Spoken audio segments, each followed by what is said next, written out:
글로벌 비트 시간입니다. 9월의 마지막 월요일을 보냈던 뉴욕 증시, 지금 셧다운 위기감이 계속해서 고조되고 있습니다만 3대 지수는 일제히 상승하면서 마무리를 했습니다. 그 배경에는 엔비디아의 상승도 있었겠습니다만 전반적으로 지난주 눌렸던 AI 투심이 어느 정도 다시 고개를 든 영향도 있었고요.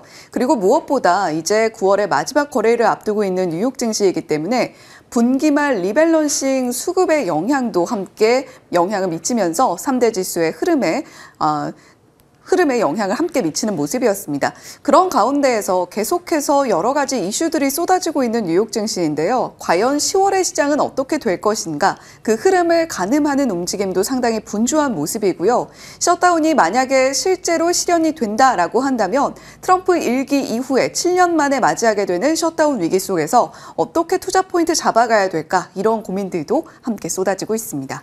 네, 미국 현지 시간으로 9월 29일이었습니다. 이제 내일이면 9월의 마지막 거래일이 될 텐데 AI 트레이드가 다시금 고개를 들면서 상승으로 마감했던 시장 상황 자세하게 살펴보시죠. 3대 지수는 상승으로 결국 마감을 지었습니다. 사실 다우 지수는 장중 내내 하락과 상승을 반복하는 양상이었는데요. 나스닥과 S&P 500 지수도 장 초반 대비했을 때 탄력도가 조금 둔화되기는 했습니다만 그래도 플러스 마감을 지었죠. 나스닥 지수 0.5% 반등하면서 22,600포인트 선에 다시금 바짝 다가서고 있고요. S&P 500 지수 역시 0.3%의 플러스 6,660포인트 선을 다시금 뚫어내면서 거래를 마쳤습니다. 엔비디아를 필두로 한 일부 AI 종목들, 특히 AI와 밀접하게 맞닿아 있는 빅7 종목들, 그리고 반도체 주들까지 상승세를 연출하면서 시장에 힘을 보탰습니다. 거기다가 간밤 바클레이즈의 미국 증시 전략 헤드입니다. 이 베뉴 크리슈나가 의견을 내놨는데 AI 자본 지출 스토리가 약해질 기미가 보이지 않는다. 이것이 시장에 활력을 불어넣을 것이라는 의견이고요. AI가 글로벌 성장의 중심으로 자리 잡는 과정 속에서 S&P 500 지수는 특히나 기술주의 포션이 높기 때문에 다른 지수보다 유리하다라는 전략을 세우기도 했습니다. 그런 한편 이 증시의 상단이 어느 정도 캐핑됐던 이유는 무엇일까? 부채 한도 마감 시한이 단 하루 남았다라는 점이 부담입니다. 현지 시간으로 9월의 마지막 날인 내일이 임시 예산안 통과 마감 시한이 되겠죠. 만약 내일까지 협상을 합의에 도달하지 못한다면 미국 연방정부는 셧다운에 돌입하게 됩니다. 앞서 트럼프 대통령은 예산안을 둘러싼 여야 갈등을 어떻게 풀어야 될지 모르겠다라면서 셧다운 가능성에 무게를 두는 발언을 내놓기도 했고요. 현재 폴리마켓에서는 셧다운에 대한 베팅이 다시금 80%대에 육박하는 움직임이 나타나고 있습니다. 노동부는 만약에 셧다운이 현실화된다면 경제 지표는 발표되지 않을 것이고 또 수집 활동도 중단된다라고 발표를 했고요. 따라서 이번 주 금요일 당장 발표가 예정됐던 고용 보고서 그리고 10월 중순에 예정되어 있는 CPI, 매주 금요일 발표되는 주간 실업수당 청구 건수, 이런 데이터들이 제때 나오지 못할 가능성도 우리가 염두에 둬야겠습니다. 그런 가운데 존 윌리엄스 뉴욕 연은 총재의 연설도 진행이 됐습니다. 관세의 효과가 제한적이라면서 인플레이션 위험은 완화됐는데 반면에 고용 위험은 커졌다. 그러니까 위험의 균형이 바뀌었다는 이야기를 하는 거고요. 연준 내에서 실질적 2인자로 불리는 윌리엄스 총재의 입에서 금리 인하의 명분을 강화시켜주는 발언이 나오다 보니까 이 부분 역시도 오늘 시장 상승의 보탬이 좀 됐습니다. 그런가 하면 상품 시장에서는 국제 유가가 3.9%나 급락을 했습니다. 오펙 플러스의 증산 가능성에 의한 움직임이 되겠고요. 이번 달부터 당장 13만 배럴 이상 하루에 증산을 하기로 했고 또 10월 5일에 다시금 회의를 가져서 11월 증산 규모를 결정지을 예정입니다. 그리고 금 선물 가격, 진짜 엄청난 랠리를 이어가고 있네요. 오늘도 1.3% 상승세를 나타내면서 3,850달러 선도 뚫어냈고요. 다시 한번 사상 최고치를 기록했습니다. 연방정부 셧다운 가능성에 의해서 이 안전자산에 대한 수요가 살아났다라는 분석들이 일단 오늘장에서는 들려오고 있습니다. 자, 만약 내일 정말 미국 정부가 셧다운에 돌입한다면 증시 영향은 어떻게 될 것인가?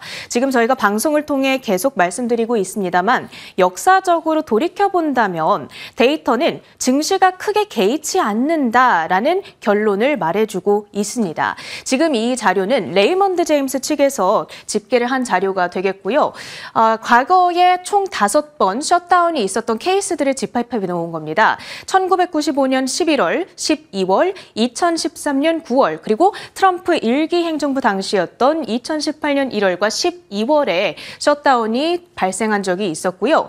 그때 당시에 셧다운이 각각 기간이 어떻게 됐는가? 예를 들어서 5일, 14일, 2일 이 정도로 집계가 되고 그때 그 기간 동안에 S&P 500 지수의 등락률은 어찌 되었는지를 보여주고 있는 자료입니다. 보시면 한 번도 빠졌던 적이 없죠. 1995년 11월 오히려 5일간 S&P 500 지수가 1.4% 상승을 했던 바가 있었고요. 가장 최근으로 와서는 2018년 경기 우려감에 오히려 굉장히 크게 하락하고 있던 증시가 부채 한도 협상 기대감 속에서 오히려 22일간 10% 급등하는 이 역사적인 흐름들을 우리가 볼 수가 있겠습니다. 다만 만약에 이번에 좀 다를 수 있을 것인가? 만약에 이번에 증시가 하락을 한다면 그 이유는 무엇인가에 대한 의견을 도이체방크 측에서는 제시를 하고 있습니다.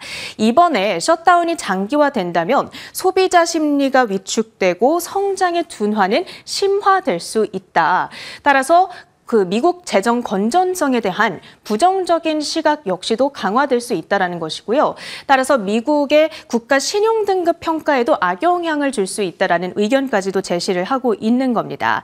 미국 정부 마비가 시장에도 추가 압박을 줄 수 있다는 경고의 시각도 제기되고 있다는 점 함께 감안해 보시면 좋겠습니다. 오늘 종목과 섹터들의 표정은 어땠는지 통합적으로 확인해 보시죠.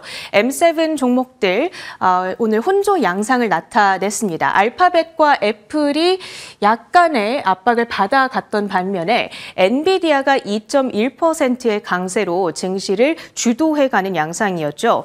AI 트레이드에 대한 회의적인 시각을 딛고 오늘 상승을 나타냈고요. 거기다가 AMD와 마이크론 역시 1.2% 그리고 4%대의 강세로 상승에 힘을 보탰습니다. 그랬던 반면에 브로드컴과 인텔, 특히나 최근 급등을 워낙 많이 했던 탓에 상승 피로감 속에서 3% 가까이 하락세를 나타냈고요.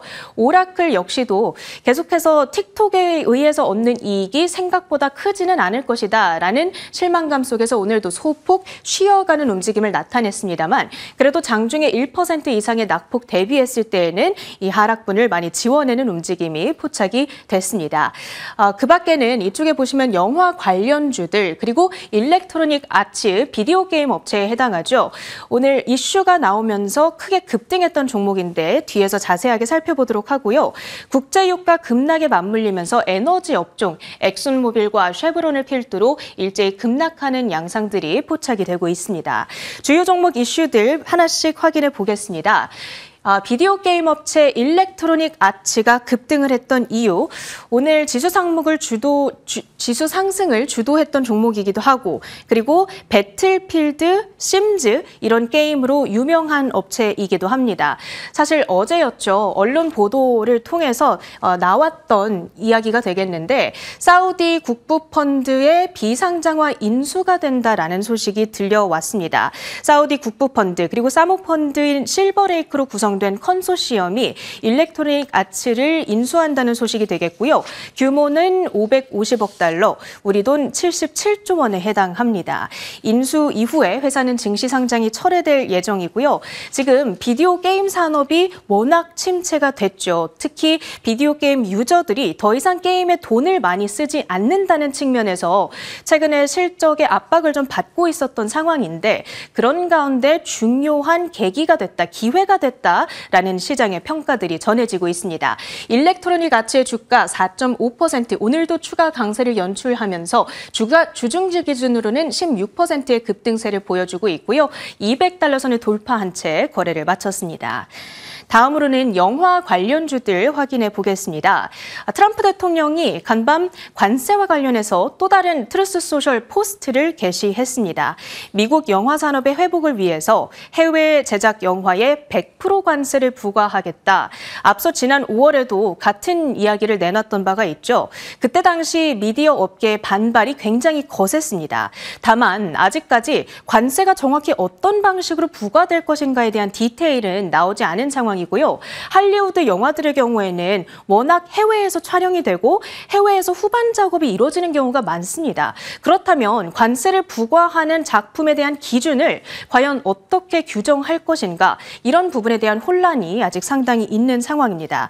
일단 시장은 오늘은 이 관세에 대한 위협을 무시하는 분위기입니다. 미국의 대표적인 영화 제작사들 그리고 영화관 관련주들이 전반적으로 상승세를 나타냈다는 점을 보면 그 점을 알 수가 있습니다. 특히나 폭스, 월트 디즈니 등은 1에서 2% 반등 흐름을 가져가기도 했고요. 넷플릭스의 변동은 상당히 제한적인 모습으로 진행을 했습니다. 다음으로는 울프 스피드도 확인해 보겠습니다. 얼마 전에 파산 위협이 있었던 종목에 해당하는데 회상 절차에 돌입한다라는 소식 속에서 신주를 발행한다라는 발표가 있었습니다. 오늘 발행된 신주를 통해서 울프라는 동일한 티커명으로 다시금 거래가 시작이 됐고요. 이에 따라서 주가는 1000% 이상 폭등했다라는 점 체크해 드립니다.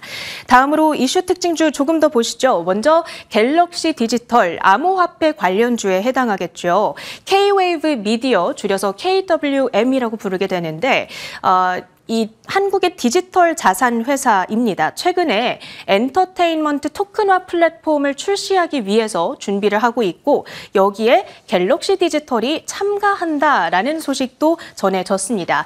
이에 따라서 갤럭시 디지털의 주가는 급등으로 진행이 됐죠. 장중에 10% 이상의 상승 국면을 보여주기도 했습니다. 그 밖에 오늘 트럼프 대통령에 의해서 움직이고 있는 또 하나의 테마가 바로 대마 관련주들이 되겠습니다. 트루스 소셜의 캐나비노이드, 그러니까 대마가 시니어 세대, 노인층의 효용성을 가진다라는 이 내용을 강조하는 영상을 올렸거든요. 그 영상이 촉매제가 됐습니다. 오늘 관련주들의 시세를 점검해 본다면 틸레이가 대장주죠. 60% 급등세를 보여줬고요. 오로라 캐너비스가 30% 가까운 상승세, 그 밖에도 캐너피 그로스 등의 종목들이 17%대의 강세를 연출하는 모습이었습니다. 그리고 관련주들을 모아놓은 ETF도 있습니다. MSOS라는 티커명을 가지고 있는데 20% 이상 폭등 양상을 그렸습니다. 다음으로는 앱 러빈입니다. 이제 그 자체적인 광고 서비스 플랫폼 런칭을 얼마 남겨두지 않고 있습니다. 10월 1일에 플랫폼이 출시될 예정인데 이를 앞두고 여러 월가의 하우스들이 목표 주가를 상향 조정하고 있죠. 간밤에는 모건 스탠리 측에서 기존의 480달러에서 750달러로 대폭 상향 조정을 했습니다. 이번에 출시되는 플랫폼이 광고 사업의 성장을 견인하는 핵심 촉매가 될 것이다 라는 코멘트를 함께 남겼고요. 이에 따라서 주가는 6.3% 뛰어오르면서 712달러대까지 단숨에 올라왔습니다. 그 밖에 특징주 조금 더 보겠습니다. 먼저 쇼핑 플랫폼들에 해당하는 엣시 그리고 쇼피파이의 주가가 간밤에 급등을 했습니다. 오픈 AI와의 제휴 소식이 들려왔는데요. 오픈 AI가 인스턴트 체크아웃, 직역을 하자면 즉시 결제 기능을 내놨습니다. 챗 GPT를 통해서 직접 상품을 구매할 수 있는 기능이고요. 일단 엣시에서 시작이 된 이후에 쇼피파이를 통해서 점차적으로 확대된다는 계획입니다. 이를 통해서 성사된 거래에 대해서는 오픈 AI가 수수료를 받는다고 하니까 오픈 AI 입장에서는 매출처가 하나 더 확보됐는가 하면 엣시와 쇼피파이 입장에서는 조금 더 많은 고객들을 확보할 수 있는 기회로 여겨질 수가 있겠죠. 각자가 윈윈할 수 있는 파트너십이라는 생각이 좀 듭니다. 발표 직후에 엣시의 주가는 15.8% 급등권으로 직행을 하면서 74달러대의 거래를 마쳤고요. 오늘 52주 신고가를 기록했습니다. 참고로 엣시의 주가는 올해 들어서만 거의 40% 같이 폭등 흐름을 가져가고 있고요. 그리고 쇼피파이의 주가 역시 6.2%의 급등이었습니다. 150달러대에 근접하면서 마감, 역시나 올해 누적 상승률은 40%에 달합니다. 마지막으로는 오클로 이슈까지 확인을 해보면서 마무리를 해보시죠. 지난주에 오클로의 주가가 주요 경영진들이 주식을 대규모로 매도했다. 거기다가 골드만삭스의 악평이 전해지면서 20%나 급락했던 바가 있습니다. 바클레이즈는 오히려 바이 더 딥, 저가 매수의 기회다라면서 비중 확대 의견 게시, 목표가 146달러로 제시를 했고요. 이에 따라서 주가도 5%의 급등으로 반응을 했습니다. 특징주 마무리하고요. 주요 외신 헤드라인으로 이어갑니다. 네, 앞서서 차린 앵커가 지금 현재 미국 증시에 아른거리고 있는 셧다운 위기에 대해서 잘 정리를 해줬는데요. 그런 가운데 주목해볼 만한 자산군이 있습니다. 지난주부터 좀 계속해서 말씀을 드리고 있는 것 같은데 금 가격이 사상 최고치를 연일 경신을 해주고 있습니다. 셧다운 위기에 빙긋 웃고 있는 자산군이다라고 대표적으로 언급을 한다면 금이 될 것 같은데요. 지금 금 같은 경우는 달러로 거래가 되기 때문에 이렇게 안전자산 선호 심리가 올라갈 때 금 가격이 올라갈 수밖에 없습니다. 거기에 더불어서 최근에 ETF에 유입되고 있는 자금도 굉장히 막대한 자금이 투입이 되고 있어서 이 역시도 금 가격의 상승을 이끌고 있는 주요한 요인 중에 하나가 되고 있죠. 자, 이제 금은 온스당 3,800달러 선을 돌파하면서 사상 최고치 랠리를 펼치고 있습니다. 6주 연속으로 상승 흐름을 이어가고 있는 상황이고요. 바클레이즈의 코멘트 한번 들여다볼까요? 위험의 현재 성격을 고려할 때 금은 달러나 국채에 비해서 고평가되지 않은 상황이다라는 코멘트를 내놨습니다.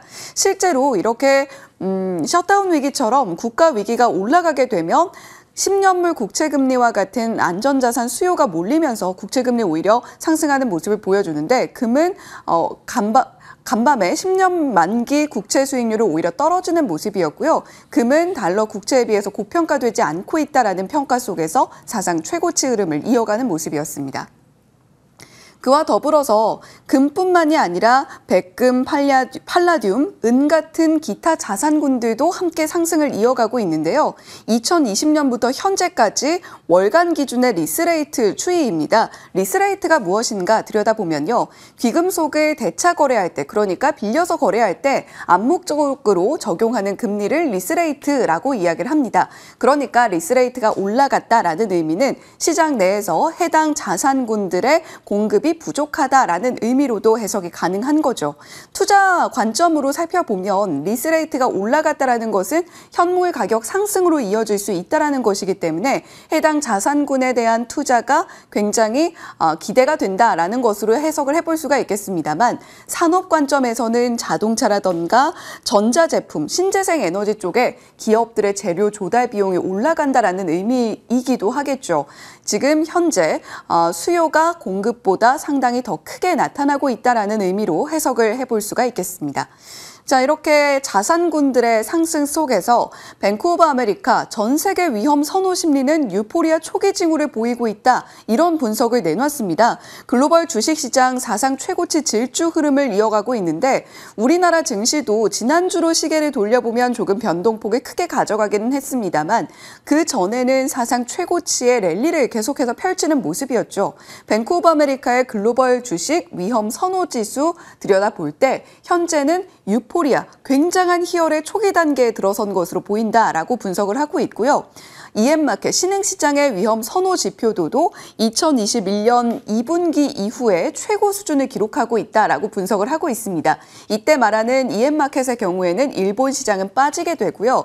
지금 미국 증시도 위기다 하는 와중에도 사상 최고치 경신 흐름을 지난주까지만 해도 이어가고 있었고 그런 가운데에서 아시아 증시도 동반으로 상승하는 모습을 보여주고 있습니다.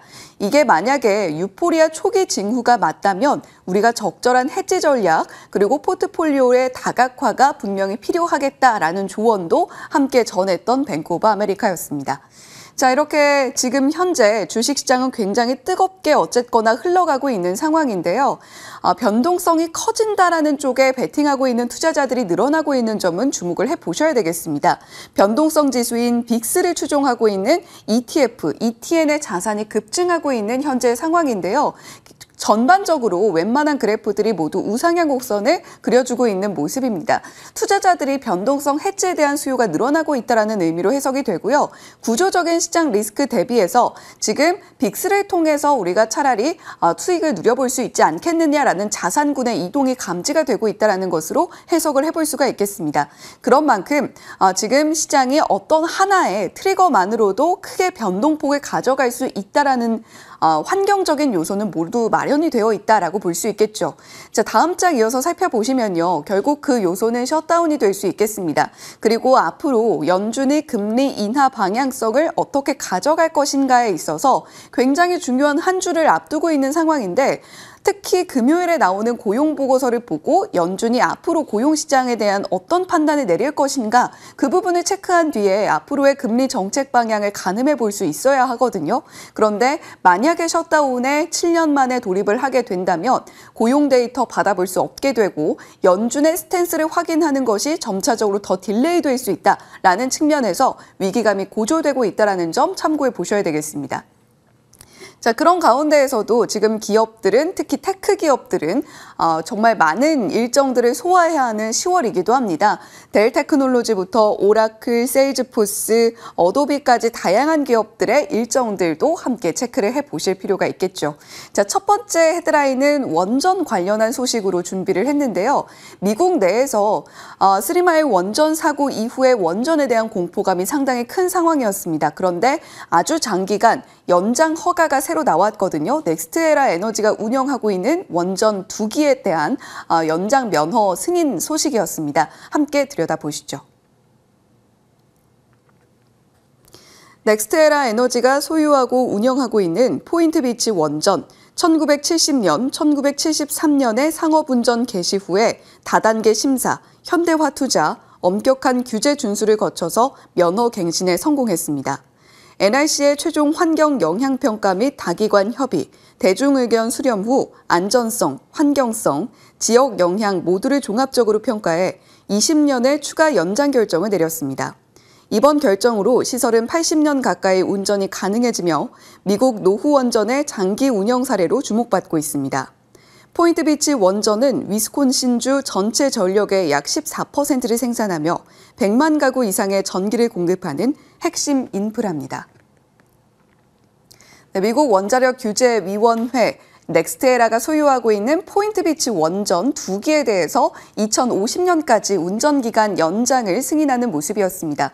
원전에 대한 공포를 점차 지워가고 무엇보다 가장 타이트하게 나타나고 있는 전력 공급을 어떻게 해나갈 것인가에 대해서 원전에 대한 선호도가 상당히 높다라는 것을 반증하는 사례가 아닌가라는 생각이 드는데요.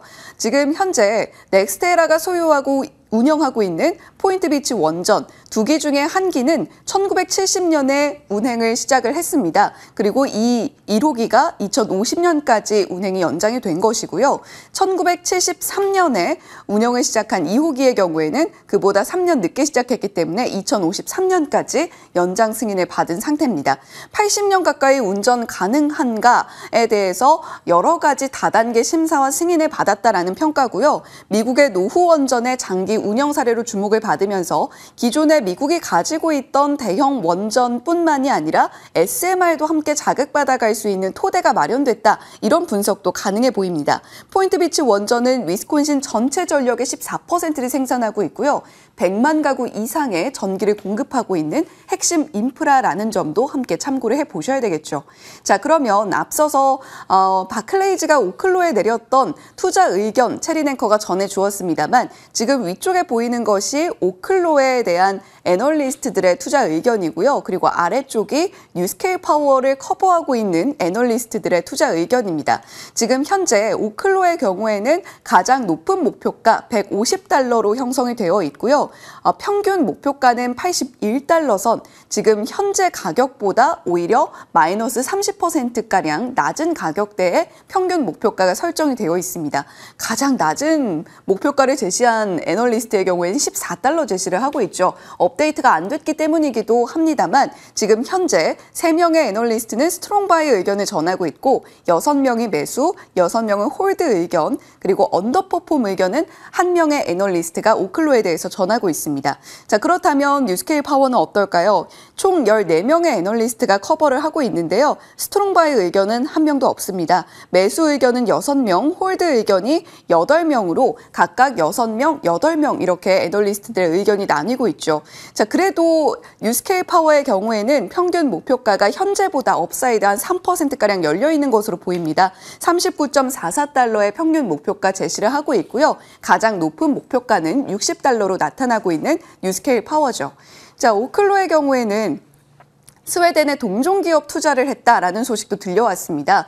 블리카나라는 회사에 500만 달러를 투자하기로 했는데요. 사실 오클로 자체도 지금 현재 돈을 벌지 못하고 투자만으로 지금 회사를 영위하고 있는 상황입니다.